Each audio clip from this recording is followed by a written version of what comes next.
Good afternoon and happy 50th anniversary Trinity Repertory Company. Hi everybody, my name is Tony Estrella and I am the artistic director of the Gamm Theatre, formerly Alias Stage, and we're here to say not only happy anniversary, but a big thank you to Trinity Rep for all they've done for not only the theater community in general and the arts community in Rhode Island, but for Alias Stage Gamm Theatre specifically. We wouldn't be around without them. It all started almost 30 years ago when a bunch of graduates from the Trinity Rep Conservatory, now called the Trinity Rep Consortium, got together in 1984 and formed what was then called Alias Stage. So what you're about to see is a kind of composite history, very short composite history of Alias Stage, Sandra Feinstein-Gamm Theatre, a couple of different names, many different iterations. What's the common thread? The common thread is this collaboration between our two organizations and the constant influx of artists inspired by, come from Trinity Repertory Company, and have continued to define the Gamm Theatre's aesthetic for near on 3 decades. The world for some years has been sodden with tears on behalf of the acting profession. Each star playing a part seems to expect the Purple Heart. It's unorthodox to be born in a box, but it needn't become an obsession. Let's hope there is no worse to plague us than 2 shows a night at Las Vegas. It was 7 days a week. You started at 8:30 in the morning, and a lot of times you didn't get out till 1 o'clock in the morning.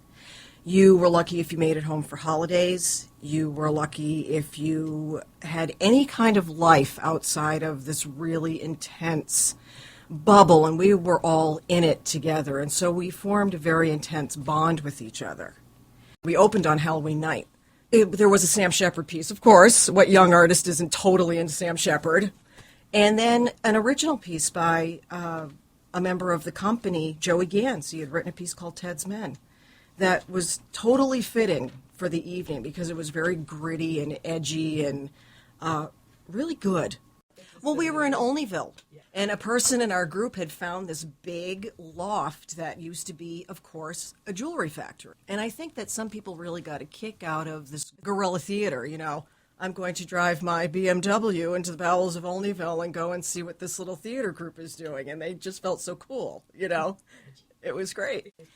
And I mean, we did everything. When I say we wore different hats, it wasn't just different artistic hats. I mean, we picked up the trash. We wrote the program. We made the posters. We went out and got advertisements for the program. We went and stapled the posters up. We swept out the space. We designed the sets. We built the sets. We did everything. Talk about organic. Absolutely from the ground up. Plunged many a toilet.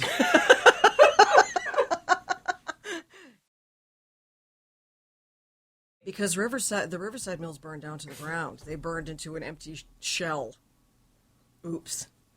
Yeah, electrical fire. It burned because you're talking about a brick building with wooden floors that are soaked with oil. When I first became involved, it was as an actor in a play that was being put on in 1992 in the second of the 2 mills that Alias occupied in Olneyville. And the mill was dark, it was rat-infested, and you'd want to carry a club with you when you parked in the unlighted lot outside. And what went on inside was magic. When I think of physicians and mathematicians who don't earn a quarter the dough. When I look at the faces of people in Macy's. So the 4 of us were Kate and Steve and Hope and myself. Everything had just been moved into the Elbow Street garage, and it was all sitting in the middle of the concrete floor. And the 4 of us said, shall we go forward? Shall we try to do this? So we went forward essentially with Kate as the only active member of the founders.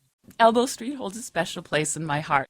When you think about it, it's pretty unbelievable the things that we pulled off in that space. Oh, yeah, Elbow. I have so much affection for that space, so it's hard to remember the bad things. But on the other hand, the audience never knew what they were walking into. We had such freedom in terms of creating the space. This word that kept popping up when it came to Alias was intimacy. We could hear what was going on with the audience. And they couldn't turn away, and they couldn't run away, and they couldn't go to the bathroom, although sometimes they did. And I think that intimacy just made it for a more intense artistic experience. I always remember the first Much Ado because it was the first show that that Fred asked me to do a leading role. Yeah, it was really kind of petrifying and exciting at the same time. The whole group that was involved at that, we had so much fun with it. It was one of those that we get to come to the theater and go have a party and just, have fun with it. And then being able to revisit it again was really cool to be able to kind of see where it's come in 10 years and where we've all come in 10 years. There's one thing I'm burning to know. Why must the show go on? It can't be all that indispensable to me. Our artistic director at that point decided that it was simply fiscally impossible to do. Well, what he was looking at was something that had to work one way or the other. But things came to a grinding halt. The board was once again faced with the issue of shall we or shall we not go forward. So again, we came very close, but dodged the bullet and went to Pawtucket, which was one of the most brilliant moves we've ever made. The biggest thing of all, we hired Tony and we hired Yvonne. And under their leadership, we just plain prospered. It worked. Wow, they've had years and years of great productions, what they needed to have, which was a real institution behind the organization. But then also knowing that the audience was really there, even if it hadn't been totally tapped. When we became Equity in 2005, the amount of money that we had to raise in ticket sales and in contributions in order to meet the demands of an equity house was really a huge leap for the organization. So here's this old armory. Here's this fantastic theater company coming out of Providence.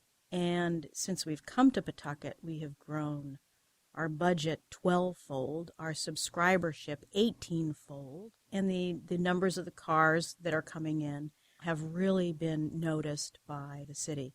We have education programs that have become another key part of Pawtucket's cultural literacy advancement. So there you have it. That brings us just about up until today, 30 years. Comings and goings, different names, different buildings, the last 10 of which have been, of course, in Pawtucket, Rhode Island, where the organization has undergone a sea change. Over that time, we've proudly become the second year-round professional theater in Rhode Island. That would be impossible without the continued collaboration and generosity of the Trinity Repertory Company. I want to give a special congratulations and thanks to Kurt Columbus, the artistic director of Trinity, and of course to Stephen Berenson and Brian McElhaney, who still run the conservatory, the consortium, and are responsible for so much of the artist, the talent that has gone from Trinity and come and made the GAM such a special place. Something that's going to continue on through this season.